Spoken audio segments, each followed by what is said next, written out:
ನಮಸ್ಕಾರ ಸ್ನೇಹಿತರೆ, ಎಲ್ಲರಿಗೂ ಸ್ವಾಗತ. ಸ್ನೇಹಿತರೆ, ನಾನು ನಿಮ್ಮ ಸಂದೀಪ್ ಗೌಡ. ಸ್ನೇಹಿತರೆ, ಈ ವಿಡಿಯೋದಲ್ಲಿ ಶಿವಗಂಗೆ ಹಿಲ್ಸ್ ಬಗ್ಗೆ ಪ್ರತಿಯೊಬ್ಬರಿಗೂ ಕಂಪ್ಲೀಟ್ ಮಾಹಿತಿ ತಿಳಿಸ್ಕೊಡೋಣ ಅಂತ ವೀಕ್ಷಕರೇ. ನೀವೇನಾದರೂ ಶಿವಗಂಗೆ ಹಿಲ್ಸ್ಗೆ ಪ್ಲ್ಯಾನ್ ಮಾಡ್ತಾ ಇದ್ದರೆ ಯಾವ ಟೈಮಲ್ಲಿ ಹೋಗಬೇಕು, ಹೇಗೆ ಇದನ್ನು ಟ್ರೆಕ್ ಮಾಡಬೇಕು, ಯಾವ್ಯಾವ ಟೆಂಪಲ್ಗಳಿದ್ದಾವೆ, ಇದನ್ನು ಶಿವಗಂಗೆ ಅಂತ ಏನಕ್ಕೋಸ್ಕರ ಕರೀತಾರೆ, ಇದರ ಹಿಸ್ಟ್ರಿ ಏನು, ಪ್ರತಿಯೊಂದು ಇದರ ಚಿತ್ರಣ ನಾನು ಈ ವಿಡಿಯೋದಲ್ಲಿ ತಿಳಿಸ್ಕೊಡ್ತೀನಿ ವೀಕ್ಷಕರೇ. ಪ್ರತಿಯೊಬ್ಬರು ನನ್ನ ಚಾನಲ್ನ ಸಬ್ಸ್ಕ್ರೈಬ್ ಮಾಡ್ಕೊಳ್ಳಿ ವೀಕ್ಷಕರೇ. ಈ ಶಿವಗಂಗೆ ಹಿಲ್ಸ್ ನಿಮಗೆ ಬೆಂಗಳೂರು ತಾಲೂಕಲ್ಲಿ ಬರೋದು ವೀಕ್ಷಕರೇ. ಬೆಂಗಳೂರು ರೂರಲ್ಲು ನೆಲಮಂಗಲದಿಂದ ನಿಮಗೊಂದು 30 ಕಿಲೋಮೀಟರ್ ಆಗುತ್ತೆ, ಬೆಂಗಳೂರಿಂದ ಒಂದು 40-50 ಕಿಲೋಮೀಟರ್ ಆಗುತ್ತೆ ವೀಕ್ಷಕರೇ. ಈ ಶಿವಗಂಗೆ ಹಿಲ್ಸ್ ಅಂತ ನೀವು ಲೊಕೇಶನ್ ಹಾಕೋ ಬಂದರೆ ಕರೆಕ್ಟಾಗಿ ಆ ಬೆಟ್ಟದ ಹತ್ರಕ್ಕೆ ತಂದುಬಿಡುತ್ತೆ. ಏನಕ್ಕೆ ಇದನ್ನು ಶಿವಗಂಗೆ ಹಿಲ್ಸ್ ಅಂತ ಕರೀತಾರೆ ಅಂದರೆ ವೀಕ್ಷಕರೇ, ಈ ಬೆಟ್ಟನೇ ಒಂಥರ ಶಿವನ ಲಿಂಗದ ಥರ ಇದೆ ವೀಕ್ಷಕರೇ. ಮತ್ತು ಇಲ್ಲಿ ಪ್ರತಿಯೊಂದು ಥರವೂ ನಿಮಗೆ ಗವಿ ಗಂಗಾಧರೇಶ್ವರ ಸ್ವಾಮಿ ಆಗಲಿ ಎಲ್ಲ ನಿಮಗೆ ಲಿಂಗನೇ ನೀವು ನೋಡ್ಬೋದು ವೀಕ್ಷಕರೇ. ಮತ್ತು ನೀವು ಅಲ್ಲಿ ಹೋಗಬೇಕಾದ್ರೆ ಒಂದು ಕಲ್ಯಾಣಿ ಸಿಗುತ್ತೆ, ಕಲ್ಯಾಣಿ ಕೂಡ ಹತ್ರನೂ ಕೂಡ ನಿಮಗೆ ಲಿಂಗಗಳನ್ನು ನೋಡ್ಬೋದು ನೀವು. ಹಾಗಾಗಿ ಇಲ್ಲಿ ಶಿವನೇ ಇದ್ದಾನೆ, ಉದ್ಭವಿಸಿದ್ದಾನೆ ಅನ್ನೋದು ಇಲ್ಲಿ ಆಚಾರ ವೀಕ್ಷಕರೇ. ಮತ್ತು ಇದರ ಬೆಟ್ಟದ ತುದಿಯಲ್ಲಿ ಗಂಗೆ ಹರಿದು ಬರ್ತಿತ್ತಂತೆ, ಅದು ಶಿವನ ಮೇಲೆ ಬೀಳ್ತಿತ್ತಂತೆ ವೀಕ್ಷಕರೇ. ಹಾಗಾಗಿ ಇದನ್ನು ಈ ಗಂಗೆ ಇದ್ರ ಬೆಟ್ಟದ ತುದಿಯಲ್ಲಿ ನಂದಿನೂ ಕೂಡ ಇದೆ, ಸ್ಟ್ಯಾಚು ಇದೆ, ಮೇಲೆ ಹೊನ್ನಮ್ಮ ದೇವಿ ಟೆಂಪಲ್ಲು ಇದೆ ವೀಕ್ಷಕರೇ. ಹಾಗಾಗಿ ಇದನ್ನು ಶಿವಗಂಗೆ ಅಂತಲೇ ಕರೀತಾರೆ ವೀಕ್ಷಕರೇ. ಆ ಹೋಲಿ ರಿವರಿಂದನೇ ಗಂಗೆ ರಿವರ್ ಬರ್ತಾ ಇದೆ ಅನ್ನೋದು ಈಗಲೂ ಕೂಡ ಅವರ ನಂಬಿಕೆ. ಅದು ಕೂಡ ಒಂದು ಟೈಮಲ್ಲಿ ಮಕರ ಸಂಕ್ರಾಂತಿ ಅದು ಯಾವುದೋ ಫೆಸ್ಟಿವಲ್ ಟೈಮಲ್ಲಿ ವೀಕ್ಷಕರೇ ಇವರು ಒಂದು ಹೊನ್ನಮ್ಮ ದೇವಿ ಮತ್ತು ಶಿವನಿಗೆ ಮ್ಯಾರೇಜ್ ಅಂತ ಒಂದು ಟ್ರೆಡಿಷನಾಗಿ ಫಾಲೋ ಮಾಡಿಕೊಂಡು ಅದನ್ನು ಆ ಹಬ್ಬನ ಸೆಲೆಬ್ರೇಟ್ ಮಾಡ್ತಾರೆ ವೀಕ್ಷಕರೇ. ಮದುವೆ ಮಾಡೋದು ಹೊನ್ನಮ್ಮ ದೇವಿಗೆ ಮತ್ತು ಶಿವನಿಗೆ ಅಂತ ವೀಕ್ಷಕರೇ. ಆ ಟೈಮಲ್ಲಿ ಆ ಕಲ್ಲಿನಿಂದ ನೀರು ಚುಮ್ಮುತ್ತಂತೆ ವೀಕ್ಷಕರೇ. ಅದು ಕೂಡ ಒಂದು ವಿಸ್ಮಯಕಾರಿ ವಿಷಯ, ಆ್ಯಕ್ಚುಲಿ ರಹಸ್ಯವಾದ ವಿಷಯ. ಆ್ಯಕ್ಚುಲಿ ಪ್ರತಿಯೊಬ್ಬರು ಇದನ್ನು ನೋಡೋಕ್ಕೋಸ್ಕರನೇ ತುಂಬ ಜನ ಹೋಗ್ತಾರೆ.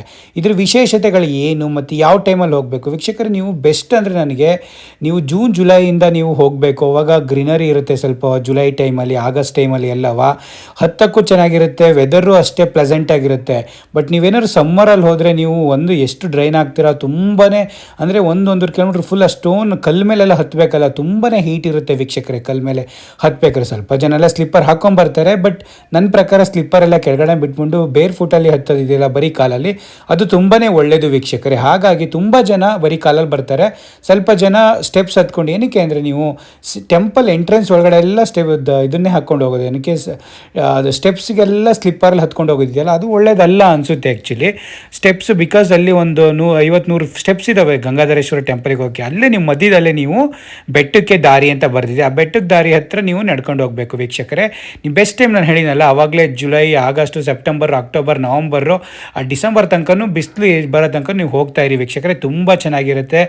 ಈಗಂತೂ ಅಕ್ಟೋಬರ್ ನವಂಬರ್ ಟೈಮಲ್ಲಂತೂ, ಅಕ್ಟೋಬರ್ ಸೆಪ್ಟೆಂಬರ್ ಟೈಮಲ್ಲಂತೂ ಗ್ರೀನರಿಯಾಗಿ ಅಷ್ಟು ಚೆನ್ನಾಗಿರುತ್ತೆ ವೀಕ್ಷಕರೇ. ನೀವು ಹೋದರೆ ಫಸ್ಟ್ ನಿಮಗೆ ಸಿಗೋಂಥ ಟೆಂಪಲ್ಲೇ ಬಂದ್ಬಿಟ್ಟು ಗವಿ ಗಂಗಾಧರೇಶ್ವರ ಸ್ವಾಮಿ ಟೆಂಪಲ್ ವೀಕ್ಷಕರೇ. ಅದು ನಿಮಗೆ ಗುಹೆ ಒಳಗಿರೋದು ವೀಕ್ಷಕರೇ. ಈ ಟೆಂಪಲ್ಗಳೆಲ್ಲ 12ನೇ ಶತಮಾನದಲ್ಲಿ ಯಾವಾಗ ವಿಜಯನಗರದರಾಗಲಿ ಅಥವಾ ಬೇರೆ ಇದು ನಮ್ಮ ಕೆಂಪೇಗೌಡರು ಸಹ ಅಲ್ಲಿ ರೂಲ್ ಮಾಡಿದ್ರಂತೆ. ಅವರ ಖಜಾನೆಗಳ ಇಟ್ಟಿರೋವಂಥ ಒಂದು ಸ್ಪೇಸ್ ಕೂಡ ಅಲ್ಲಿ ಬರೆದಿದ್ದಾರೆ, ಕೆಂಪೇಗೌಡರ ಖಜಾನೆ ಇದು ಅಂತ.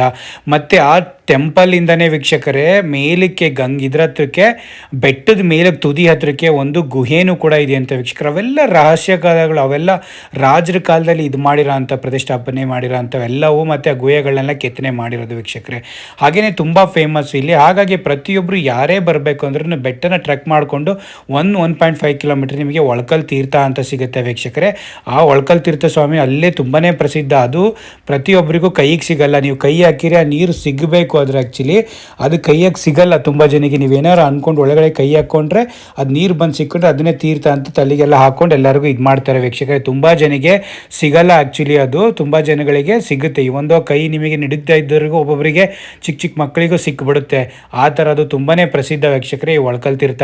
ಆ್ಯಕ್ಚುಲಿ ನೀವು ಯಾರೇ ಹೋಗೋದಿದ್ರು ಫಸ್ಟ್ ನೀವು ಟ್ರೆಕ್ ಮಾಡ್ಕೊಂಡು ಶಿವಗಂಗೆ ಹೋಗ್ತಾ ಇದ್ದೀರಾ ಅಂದರೆ ಫಸ್ಟ್ ಸಿಗೋದೇ ನಿಮಗೆ 1.5 ಅಥವಾ 1 ಕಿಲೋಮೀಟರ್ ಆದಮೇಲೆ, 1.2 ಆದಮೇಲೆ ಫಸ್ಟ್ ಸಿಗೋದೇ ನಿಮಗೆ ಒಳಕಲ್ ತೀರ್ಥ ಸ್ವಾಮಿ ವೀಕ್ಷಕರೇ. ವೀಕ್ಷಕರೇ. ಅಲ್ಲಿ ಒಳ್ಕಲ್ತಿರೋ ಟೆಂಪಲಿಗೆ ಹೋದರೆ ನೀವು ಟಿಕೆಟ್ ಒಂದು 5 ರೂಪೀಸ್ ಇರುತ್ತೆ ಪರ್ ಪರ್ಸನ್ನು. ಅಲ್ಲಿ ನೀವು ಒಳಗಡೆ ತೊಗೊಂಡು ಹೋದರೆ ಅದನ್ನು ನೀವು ಮುಟ್ಟಿ ಅಲ್ಲೇ ದೇವ್ರು ಇರುತ್ತೆ, ಆ ಸ್ವಾಮಿನ ನೀವು ಇದು ಬ್ಲೆಸ್ಸಿಂಗ್ ತೊಗೊಂಡು ವಾಪಸ್ ಬಂದು ಮತ್ತೆ ನೀವು ಮೇಲಿಕ್ಕೆ ಟ್ರಕ್ಕಿಂಗ್ ಕಂಪ್ಲೀಟ್ ಮಾಡೋಕ್ಕೆ. ಇನ್ನೂ 1 ಕಿಲೋಮೀಟರ್ ಟ್ರಕ್ಕಿಂಗ್ ಇದೆ ವೀಕ್ಷಕರೇ.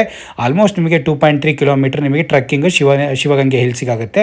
ಆ ಟಾಪಲ್ಲಿರೋದೇ ಆ ನಂದಿ ಹಿಲ್ಸ್. ನೀವು ನಂದಿದು ಒಂದು ಸ್ಟ್ಯಾಚು ನೀವು ನೋಡ್ಬೇಕಾದ್ರೆ ಸಿಗಿದೆ. ಮಧ್ಯದಲ್ಲಿ ನಂದಿಕ್ಕಿಂತ ಒಂದು ಕೆಳಗಡೆ ನಿಮಗೆ ಹೊನ್ನಮ್ಮ ದೇವಿ ಟೆಂಪಲ್, ಅದು ಗುಹೆ ಒಳಗಿರೋದು ವೀಕ್ಷಕರೇ. ಆ ಹೊನ್ನಮ್ಮ ದೇವಿ ಟೆಂಪಲ್ ಸಿಗುತ್ತೆ, ಅದು ಕೂಡ ಅಷ್ಟು ಚೆನ್ನಾಗಿದೆ ವೀಕ್ಷಕರೇ. ಪ್ರತಿಯೊಂದು ನೋಡಿ, ಅದಕ್ಕೋಸ್ಕರನೇ ಆ ಬೆಟ್ಟನ ಶಿವಗಂಗೆ ಅಂತ ಕರೆಯೋದು. ನಿಮಗೆ ಫಸ್ಟ್ ಕೆಳಗಡೆ ಶಿವಲಿಂಗ, ಪ್ರತಿಯೊಂದರ ಲಿಂಗ ಒಂದು ಗುಹೆ ಒಳಗೆ ಇದಾಗಿದೆ, ಅದು ಗವಿ ಗಂಗಾಧರೇಶ್ವರ ಸ್ವಾಮಿ.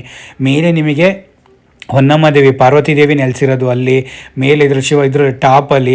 ಕೆಳಗಡೆ ನಿಮಗೆ ಒಳಕಲ್ ತೀರ್ಥ, ತೀರ್ಥ ಎಲ್ಲ ಅಂದರೆ ಒಂಥರ ಶ್ರೇಷ್ಠ ವೀಕ್ಷಕರೇ. ನೀವು ನೋಡಿ, ಅದು ಕಲ್ಲು ಬಂಡೆ ಮೇಲಿರೋದು.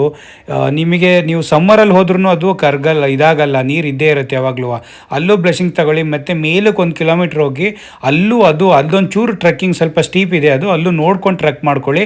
ಅಲ್ಲಿಗೆ ಹೋದಾಗ ನಿಮಗೆ ಫಸ್ಟು ಹೊನ್ನಮ್ಮ ದೇವಿ ಟೆಂಪಲ್ ಸಿಗುತ್ತೆ. ಅಲ್ಲಿ ಹೊನ್ನಮ್ಮ ಟೆಂಪಲ್ಗೆ ಹೋಗಿ ನೀವು ಆ ಟೆಂಪಲ್ನ ನೋಡ್ಕೊಂಡಾದ್ಮೇಲೆ ನೀವು ಮೇಲೆ ನಂದಿಗೆ ಹೋಗಿ, ನಂದಿ ಹತ್ರ ಹೋಗಿ ಸ್ಟ್ಯಾಚು ಮೇಲೆ ಹಿಲ್ಸ್ ಟಾಪಲ್ಲಿ ನಂದಿ ಇದೆ ವೀಕ್ಷಕರೇ. ಅಲ್ಲಿ ಕಬ್ಬಣದ ಇದು ಹಾಕಿದ್ದಾರೆ, ಕ್ಲೀನಾಗಿ ಹತ್ತಿ ನೋಡ್ಕೊಂಡು ಬರ್ಬೋದು ವೀಕ್ಷಕರೇ. ಹಾಗಾಗಿ ಯಾರೇ ನೀವು ಪ್ಲ್ಯಾನ್ ಮಾಡ್ತಿದ್ರು ಪ್ಲ್ಯಾನ್ ಮಾಡಿ ಈ ಸೆಪ್ಟೆಂಬರ್, ಅಕ್ಟೋಬರ್, ನವಂಬರ್, ಡಿಸೆಂಬರ್ ಒಳಗೆ ಪ್ಲ್ಯಾನ್ ಮಾಡಿಕೊಂಡು ಹೋಗಿ ವೀಕ್ಷಕರೇ. ಒಂದು ಹಾಫ್ ಡೇ ಸ್ಪೆಂಡ್ ಮಾಡೋಕ್ಕೆ ಇದಿಲ್ಲ. ಬೆಳಗ್ಗೆ ಹೋದರೆ ನೀವು ಈಸಿಯಾಗಿ ಒಂದು ಅರ್ಧ ಗಂಟೆ, ಮುಕ್ಕಾಲು ಗಂಟೆ, 1 ಗಂಟೆ ಒಳಗೆ ಒಳಕಲ್ ತೀರ್ಥ. ಅಲ್ಲಿಂದ 1 ಗಂಟೆಗೆ ನೀವು ಆ ಬೆಟ್ಟದ ಮೇಲೆ ಹತ್ತಿ ಮತ್ತೆ 2 ಅವರ್ಸಿಗೆ ಮತ್ತೆ ಕೆಳಗಡೆ 1.5 ಅವರ್ಸಿಗೆ ಕೆಳಗಡೆ ಇಳಿಬೋದು.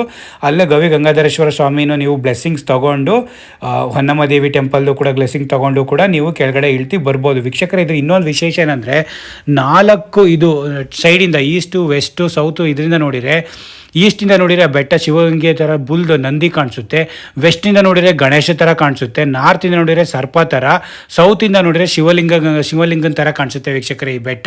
ಅದೇನೇ ವಿಶೇಷ. ತುಂಬ ಜನ ಅದಕ್ಕೋಸ್ಕರನೇ ಹೋಗ್ತಾರೆ ವೀಕ್ಷಕರೇ, ಇದು ನೋಡೋಕ್ಕೋಸ್ಕರನೇ. ನೀವು ನೋಡಬೇಕು, ಸ್ಯಾಟರ್ಡೆ ಸಂಡೇ ತುಂಬ ವೆಹಿಕಲ್ಸ್ಗಳಿರ್ತವೆ ವೀಕ್ಷಕರೇ ಅಲ್ಲಿ. ಹಾಗಾಗಿ ತುಂಬಾ ವಿಶೇಷ ವೀಕ್ಷಕರೇ ಶಿವಗಂಗೆ ಟೆಂಪಲ್ಲು.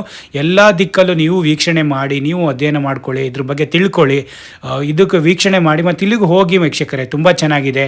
1 ಡೇ ಟ್ರಿಪ್ ಮಾಡೋಕ್ಕೆ ತುಂಬ ಬೆಸ್ಟ್ ಪ್ಲೇಸು ಬೆಂಗಳೂರು ನಿಯರ್ ಇರೋರಿಗೆ ವೀಕ್ಷಕರೇ. Thank you so much guys, take care.